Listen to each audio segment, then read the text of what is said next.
Stablecoins, setting up decentralized financial systems. Decentralizing currencies have been the dogma of crypto from the start. So how efficient is it to rely on AML and KYC compliance instead of banks? With Mark Vernon, FinTech Philippines Association.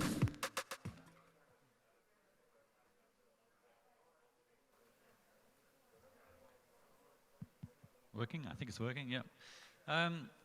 Hi, I've got 10 minutes to talk about a very wide subject, very big subject. So I'm going to concentrate on just the basics of stablecoins and then show how I use them personally and in business. So for the last 9-10 years, I've been in the Philippines, and now I've moved to Europe and working outside of the Philippines now. But I've straddled both sides of the market. I have an e-money license in the Philippines, and I've also been in crypto for that long. So I work with banking and in crypto, and I've kept them apart for a long time, but now they're getting closer together with all the problems that come with that. So the stablecoins, I just want to cover what they're used for. Safe haven for moving off Bitcoins into something like USDT before you go back to crypto. Payments, just straightforward payments for anyone who wants to receive them, for services. Remittances, for me, to Thailand and the Philippines. Inverse trading, where you can leverage your money rather than Bitcoin, so you can do 100 to 1, etc. Smart escrow, from putting inside a smart contract, etc., and then powering DeFi. There's two main stablecoin types. You've got fiat or commodity collateralized. So you're used to USDT. I'm not sure what the level of knowledge is here, but you've probably used it at some point. Me, I prefer USDC for probably reasons you understand. But the other big ones coming up are Binance USD and TrueUSD. That's for the collateralized. For crypto collateralized, it's mainly DAI that's used. There are some others. And for me, long term, I prefer to, its market's better with crypto collateralized and fully decentralized, so it can be used everywhere. Problem with fiat collateralized is that you're basically controlled by the governments that you're regulated under, so USA, etc. I'm not going to get into too much detail here, but basically, it's collateralized. DAI, in this example, is collateralized 3 times as much as is in the system. So if the price goes down quite a lot, you're kind of covered. They also have the maker token that also protects it in some way. So it keeps that $1 peg, and that's been the same way for the last 6 or 7 years. So it's pretty good. So this is why I want to concentrate on just how I'm using it. So apart from moving, I'm a long-term Bitcoin and Ethereum holder. So I move them into US dollars if I think the price is going to drop, and then I move it back.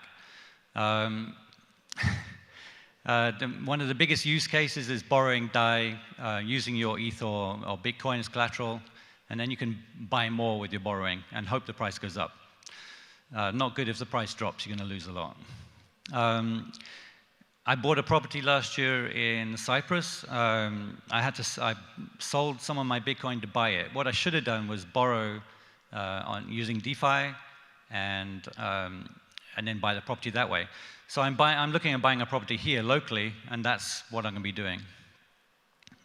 Remittance, I send money to Thailand through the business quite often, and we go Bitcoin or usually USDT or USDC through to a BitCub is one of the exchanges we use in Thailand, and that has an immediate transfer from that to the bank. So we can do in about 2 minutes. I can transfer all the way through, and because people want to buy USDT over there to get onto exchanges, the exchange rate I'm getting is higher than going through xe.com or a bank. Philippines, I do a lot of remittances through to Philippines, and over the last few years, I've noticed Bitcoin going over. Now it's slowly being, well, not slowly, it's actually moved quite a lot to USDT. So quite a lot of over-the-counter USDT transactions, people sending over, and then people wanted to cash out into cash in the Philippines. I pay developers in DAI, so I use it for that. We're a MasterCard issuer.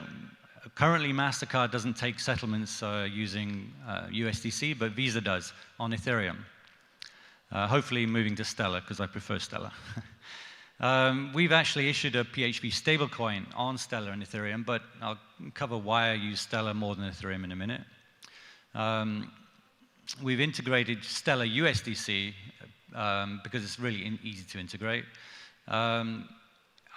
My particular business, we do e-wallets for multiple asset types, but I can't really do that in the US because I'm not regulated, so non-custodial wallets for things like USDC allow me to expand my business over there without having to go through the licensing process, which is it's a pain.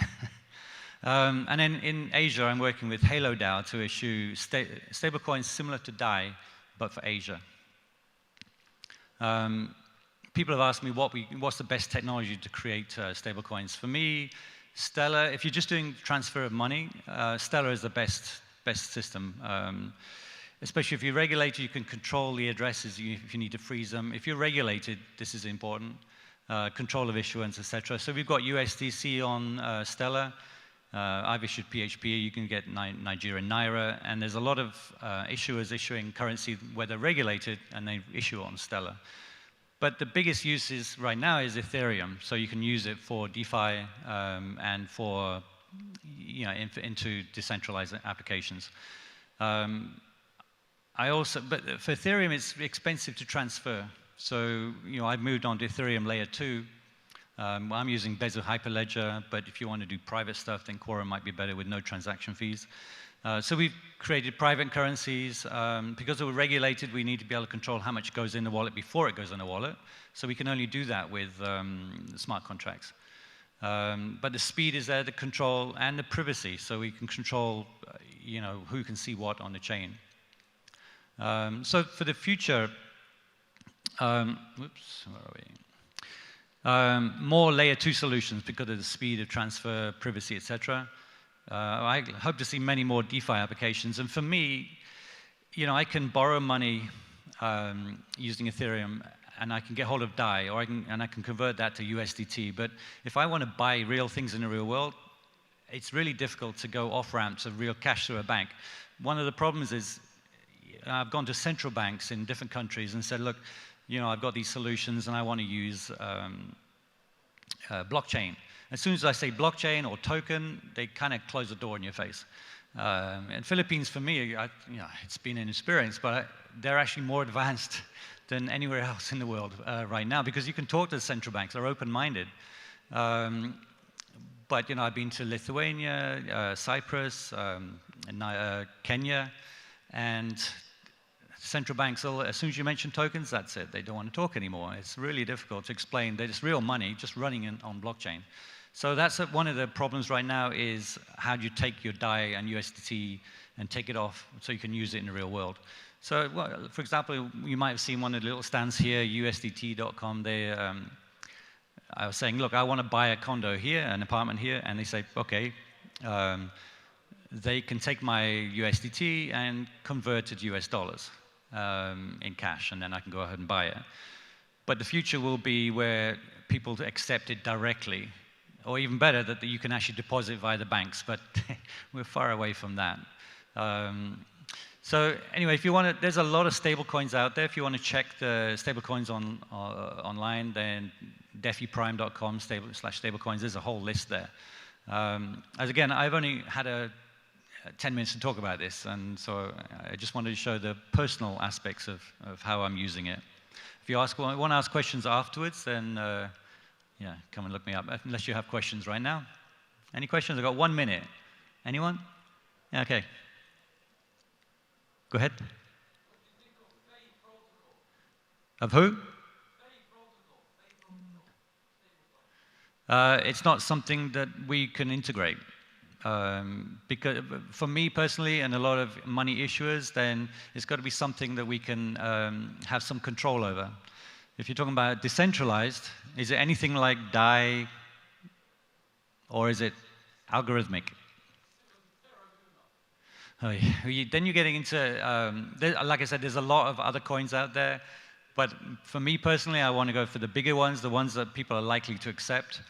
But there are so many out there that could be used. I just look for the ones that have the most liquidity. Unfortunately, that's USDT right now, but both USDC and DAI are growing much faster than USDT. USDT was that was the start. That was the biggie at the beginning.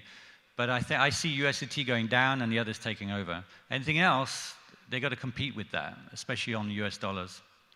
But I'll talk to you about it afterwards if you want. I just haven't got the time to get into detail. So we got 6 seconds left. That's, yeah, perfectly timed. Thanks. Thanks very much.